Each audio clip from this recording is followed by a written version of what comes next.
आप देख रहे हैं न्यूज़ पॉइंट एससी न्यूज़ पर और मैं हूं सैयद तौसीफ अली। आगे बढ़ने से पहले मेरी आप सबसे अपील कि हमारे इस प्रोग्राम को ज़्यादा से ज़्यादा लोगों तक पहुंचाएं, इसे लाइक करें, इसे शेयर करें और हमारे इस एससी न्यूज़ चैनल को ना सिर्फ सब्सक्राइब करें बल्कि बेल आइकन भी ज़रूर दबाएं ताकि जैसे ही कोई मैं वीडियो करूँ सीधा आपके स्क्रीन तक पहुँच जाए।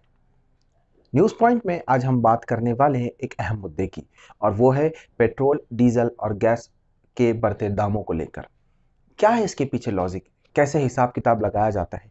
क्या एक्चुअल में जो हम तक पेट्रोल पहुंचाया जाता है, जिन कीमतों पर पहुंचाया जाता है, एक्चुअल उसकी पीछे का बैकग्राउंड क्या है, वो जानने की कोशिश करते हैं।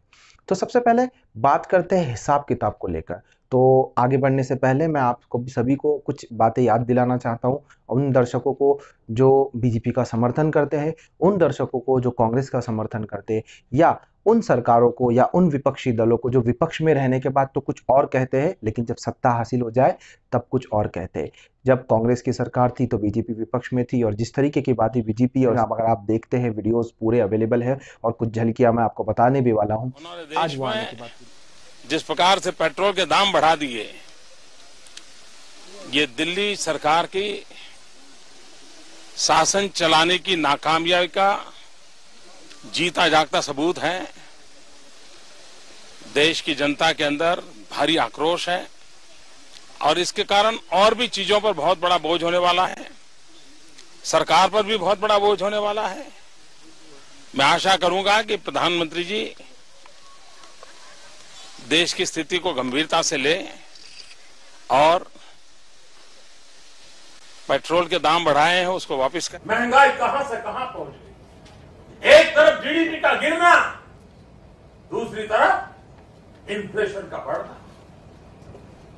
महंगाई बढ़े और वो भी इस हालात से बढ़े और उसमें भी दिल्ली की सरकार हर बार नई तारीख देती रहे।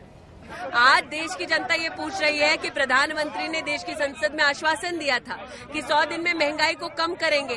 फिर बार बार करीबन 17 से 18 बार प्रधानमंत्री के कार्यालय ने और कांग्रेस की सरकार ने पेट्रोल और डीजल के दाम क्यों बढ़ाए हैं? जो पेट्रोल की दरों में वृद्धि की है सरकार ने, उसका कोई आधार नहीं है। उसी दिन अंतर्राष्ट्रीय बाजार में कीमतें कम हुई है।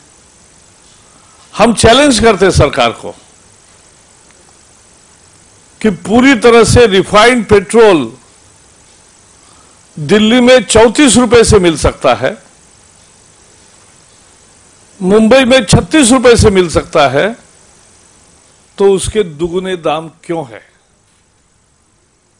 ये लूट है और तुरंत ये कीमतें जो बढ़ाई है वो वापस लेनी चाहिए। कि कंट्री की इकोनॉमी पर इस गवर्नमेंट की जो एक पकड़ होनी चाहिए, एक ग्रिप होनी चाहिए, वो पूरी तरह से समाप्त हो गई है और जैसे लगता है कि हमारे देश की इकोनॉमी एकदम बिल्कुल डायरेक्शनलेस हो गई है। महंगाई यदि बढ़ रही है तो इस गवर्नमेंट की wrong economic policy, wrong economic planning और करप्शन प्रमुख रूप से 3 कारण है जिन कारणों से आज कांग्रेस विपक्ष में है तो इतनी बातें कर रही है, शायद कल को सत्ता हासिल करने के बाद फिर वो मुकर जाए। लेकिन कुछ फैक्ट्स और कुछ नंबर्स, कुछ आंकड़े हैं जिनको हमें समझना बहुत ज़रूरी है। आज के दौर में अगर आप देखें, जब पेट्रोल पंप पर आप अपनी गाड़ी में पेट्रोल डलवाने या डीजल डलवाने के लिए जाते हैं, तब पेट्रोल पंप के उन आंकड़ों को देखकर आप अचंभित हो जाते हैं, शॉक लगता है आपको, क्योंकि आज की जो रेट है वो 96.97 पैसे पेट्रोल का प्राइस है और 86.40 डीजल का प्राइस है।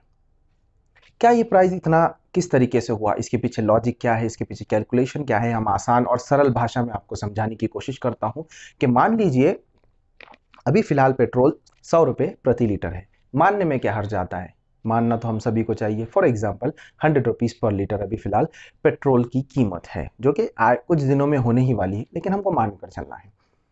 इस 100 रुपये लीटर पेट्रोल के पीछे अब आप जो सरकार को टैक्स पे करते हैं वो टोटल प्राइस का 64% है। यानी सीधा सीधा हिसाब, लगभग इसलिए कह रहा हूँ क्योंकि आंकड़े, नंबर और पॉइंट्स में जाते हैं तो मुझे लगभग अप्रॉक्स आंकड़ा आपको बताना है। 100 रुपये में से 64% यानी 64 रुपये आप टैक्स को अलग कर दें। अब बचाती है कुछ कीमतें। अब जो पैसा बचा है उसमें से आपको कट करना है पेट्रोल पंप वाले का कमीशन। वो नियर अबाउट कुछ 3.5 से 4.25 रुपये के बीच में होगा डीजल और पेट्रोल के लिए। इसके बाद बात आती है जो कच्चा तेल हमको इंटरनेशनल मार्केट से मिलता है, सीधा आपके गाड़ियों में नहीं जाता है, बल्कि उसको रिफाइन करना होता है और उस रिफाइन के पीछे प्रति लीटर खर्चा अप्रॉक्सीमेटली 3 रुपये से 4 रुपये के बीच में होता है, ये लगभग 4.5 रुपये। यानी अगर आप टोटल हिसाब लगाए तो आपके हाथ में आता है आज की रेट में 28 रुपये प्रति लीटर कच्चा तेल सरकार ग्लोबल मार्केट से खरीद रही है। अब सवाल ये बनता है कि 64% जो टैक्स के रूप में हमसे वसूल किया जा रहा है वो उसमें क्या है।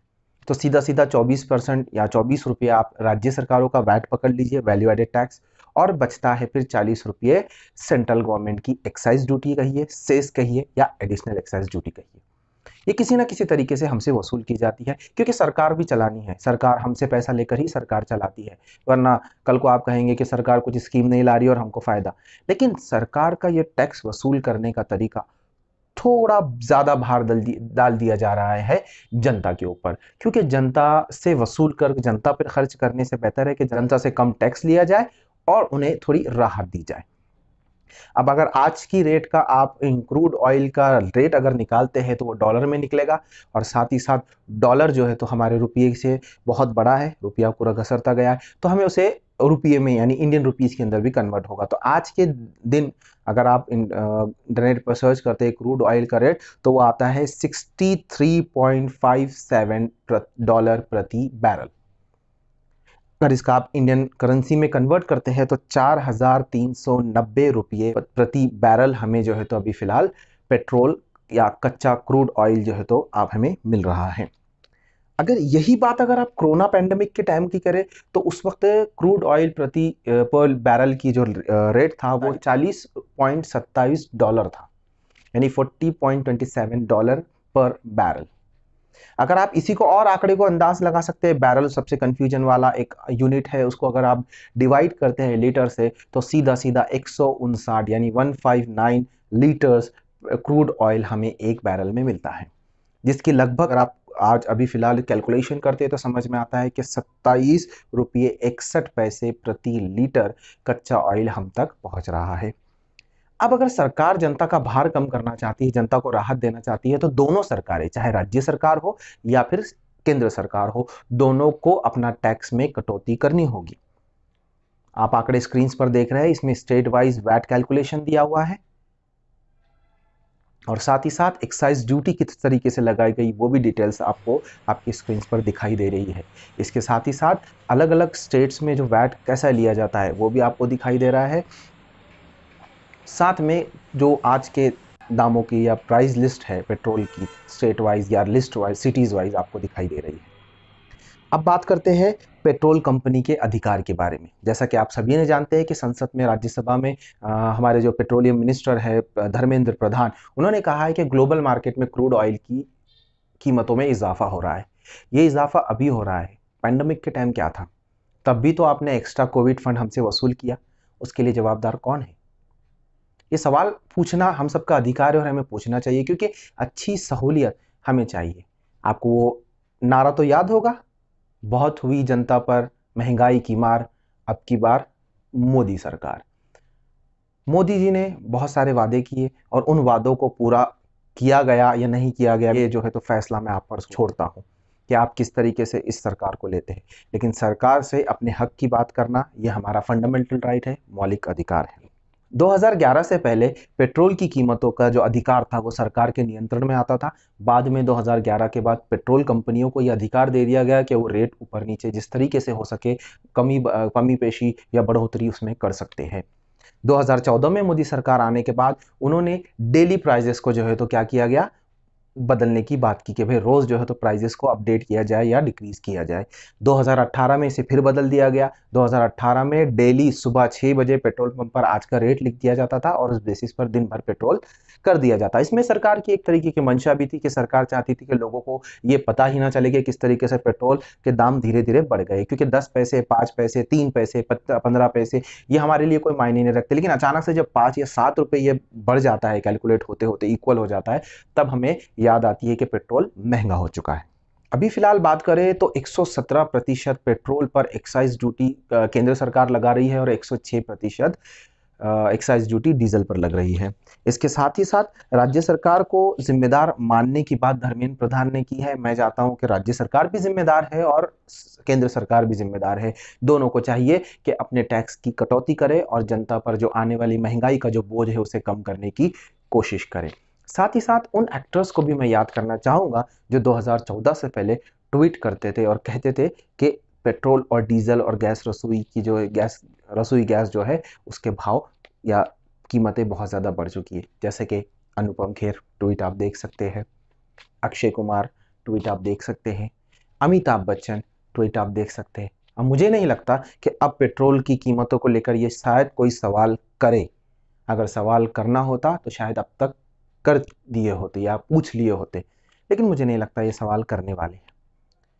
पैंडेमिक के टाइम में केंद्र सरकार ने वही किया, कोविड फंड एक्स्ट्रा वसूल करने के लिए हम पर एक्साइज ड्यूटी एडिशनल लगा दी, जिसकी वजह से पेट्रोल की कीमतों में कोई खासी कमी बेशी हमें नजर नहीं आई।